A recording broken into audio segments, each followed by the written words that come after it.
Our next speaker is Chad Connelly. He is the first National Director of Faith Engagement in the history of the Republican National Committee.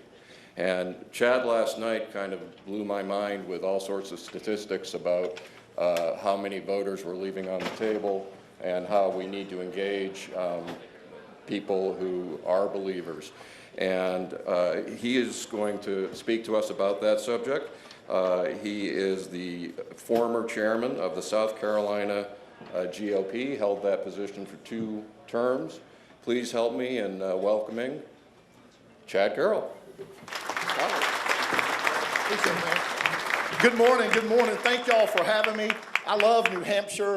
My wife and I took a wedding anniversary trip here to Mount Washington some years ago, and I brought the kids up on a motorhome tour doing the leaf peeping. We do have to teach y'all about y'all and all y'all. Y'all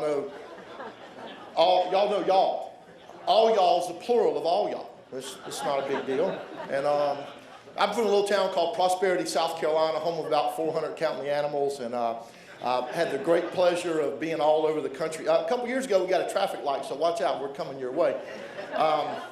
You know, I'm just one of those guys that just really cared about our country. And I wrote a book on American Christian history, and I've spoken all over the world now. It's been really a blessing.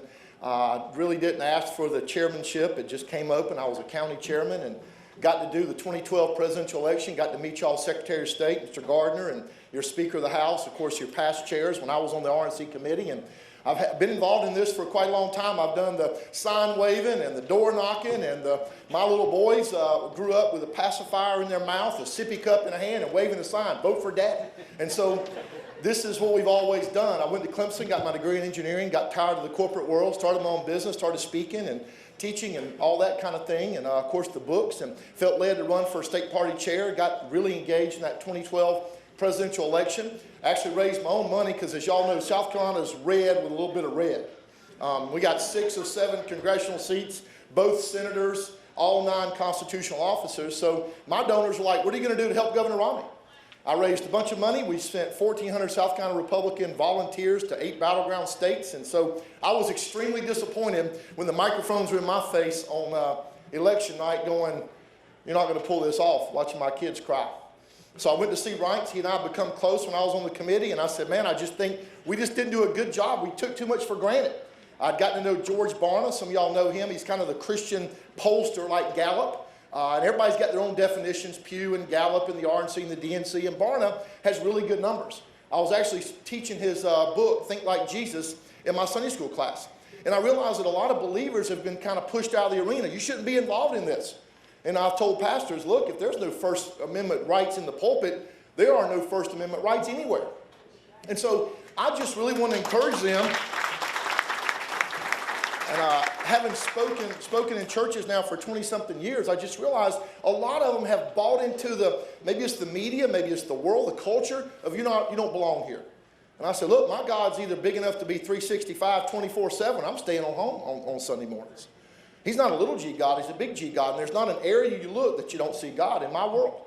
And so I told Reince, I think we just didn't really do a good job picking those numbers up. I've got a PowerPoint. I'll try not to bore y'all with numbers. Like I said, I'm an engineer by training. If y'all can bring that first slide up for me, that'd be great.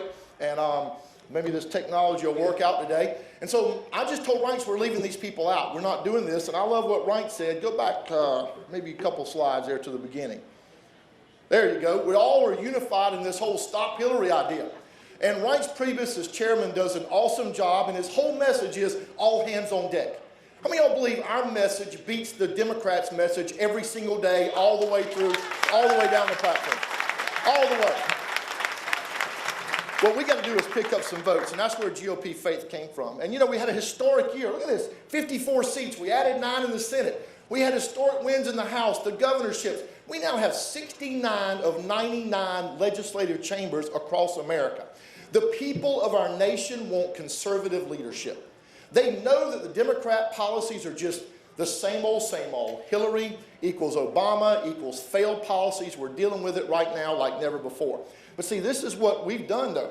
And we've added this in the past just a little bit because I went out, I started this job, I got reelected in May. Reince asked me to take this job with GOP faith to do something that's never been done. And he said, just go recreate it. I realized we need to build relationships. It all started there. I went to 36 states. I've spoken to over 40,000 pastors and faith leaders of just about every stripe you can imagine, just really trying to encourage them to engage and get in the arena. And you know, the great thing is I don't have to say you must vote Republican. I don't have to walk in with the elephant around my neck. I just say, look, Pastor, here's what I need. I need you to register 100% of the people in the pews. Then I need you to teach biblical values and connect it to the issues of the day. I need you to remind them that Jesus ain't running. We don't get perfect. And by the way, if you're running, by next Tuesday, you'd be in conflict with yourself. That's just the way it is. Everybody who's ever run understands that. So let's find the candidate who most closely reflects our values. And number 3, make sure they all go vote. I was in Northwest Arkansas, and a pastor came up and said, Chad, I love what you got to say, but I got to tell you, I just don't trust the party all the time. I said, Pastor, I'm a former state party chairman. I don't either. But let me ask you, who's the party to you? And he starts naming off some people, local. Everybody knows somebody with their uniform who didn't do perfect. I said, Pastor, I got a question for you. What percentage of your church voted last time? He got indignant. He said, I don't have the foggiest idea. I said, all due respect, brother, that's the problem. Politicians are just actors on the stage, playing to an audience. If your people aren't comprising the audience, how do you blame a party or a candidate or an elected official? George Barna's number says about 89 million evangelical Christians in the country. 15 million are not registered, but somewhere between 40 and 50 million don't even vote. Somewhere around 26 or 28 million vote typically. I can't even see this right here, but look at these numbers. Look at what's been going on here in regard to what's happened now throughout the nation. We have big number changes. We see what the media's done. We see how they try to treat us. In 2004, 23%, and they called it an imposing force. The numbers kept creeping up as a percentage, but more people are voting now, so it's kind of watered down a little bit. 27, 28, 29, 26% in the following years. Now they call it a diminishing influence. This vote matters, and it's one that we cannot ignore and we cannot leave out. 52% of all Republican votes in November and December came from a category called conservative Christian. That's Protestant, that's Catholic, and no matter if you're looking at Pew or Gallup or anybody else's numbers, those are weekly churchgoers. Those are people whose faith is important to them. It matters. We got 52% of their vote. That's a big deal. 86% of those people who said they were in that category voted for the Republican candidate. 52% of all votes we got, 32% of all votes cast on election day. Let me tell you what a big deal this is. And we need to talk to everybody. Our message resonates. I've done meetings with every denomination, every race, color, creed, background. I've been all over the place. I've been many times, I was the only one of my style, evangelical, white, southern, or anything else in a room, and I've spoken to those pastors. Not about Republican values, but about values. Values and truth that doesn't change. And I've just challenged them. Go get your people voting. But here's what a big deal it is. The conservative Christian community is the biggest, most untapped, most underappreciated voting bloc in the entire electorate. It is bigger than the black vote, the Hispanic vote, the union vote, the gay vote combined. And we leave it laying on the table far too much. And my role is to make sure we get out there and get that vote and don't let it go. I don't know if y'all follow this guy, Daniel Webster, but I want to leave you with this, because he's one of my heroes. I read about Daniel Webster from even when he was a little kid in his classroom. On Saturday afternoon, when they had the one-room classroom where Daniel Webster grew up, his schoolmaster held up a shiny penknife. And he said, Daniel, and he told the class, whoever memorized the most Bible verses on Monday morning is going to win this penknife. Although Daniel was one of the youngest kids in the whole class, he decided he was going to win. And Monday, when the whole class got done, even though he's the 10 or 11-year-old, he had memorized over 100 Bible verses and nobody else was past 20. The schoolmaster had to stop him. He gave him the shiny penknife. How many of y'all have ever been to the U.S. Capitol? Have you seen the New Hampshire senator's desk? If you find the one that's enshrined inside is Daniel Webster's initials, D. Webster, and he carved it with his little penknife. But he said something very important at the 200th anniversary of the Pilgrim's Landing. He said, hold on to the Constitution, my friends, hold on. For miracles do not cluster, and what has happened once in 6,000 years may never happen again. Hold on to the American Constitution, because if the Constitution falls, anarchy will rule. There are a lot of us who realize that what President Obama has done to our nation has been dismantling the things that have made it successful. Psalm says, if the foundations be destroyed, what are the righteous to do? We're watching the foundations be destroyed. This is a time like never before that we need everybody. It's not good enough to say, I went and voted, and wear my little sticker, I voted. Who are the 100 people, the 500 people, who are the 1,000 people you know that you've got to go get to vote values this time like never before? We cannot take 6 years or 2 more years of what's going on, much less 8 more years of a Hillary Clinton presidency.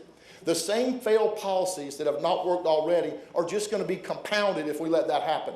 Y'all are here. I know I'm preaching to the choir. Who are your pastors? Get them to go to gopfaith.com. Register. We've got videos on there that teach them what they can and can't do. Do you know that no church has ever lost its tax-exempt status for anything? Because by definition, churches are tax-exempt. Do you know that pastors could be doing a whole lot more? They can hold a voter registration in their church and make sure people are registered. If your pastor's not doing this, you send them my website, gopfaith.com. I'll talk to them, but also have pastors from states all over the nation who have recorded videos teaching other pastors how they did voter registration, how they held the activity, and what they talked about. And I tell pastors all the time, I don't believe voter registration is political. I think it's spiritual. I don't believe voting is political. I think it's spiritual. It's our witness and testimony to the community of what we believe in. And therefore, nobody can complain if they're not even participating. 40 to 50 million people, 80% of whom are our vote, aren't even voting. We need your help to go get them. I'll be back in New Hampshire. I appreciate what Jennifer and the team are doing. They put on an awesome event. Y'all have a great weekend, and God bless you. Thanks for having me.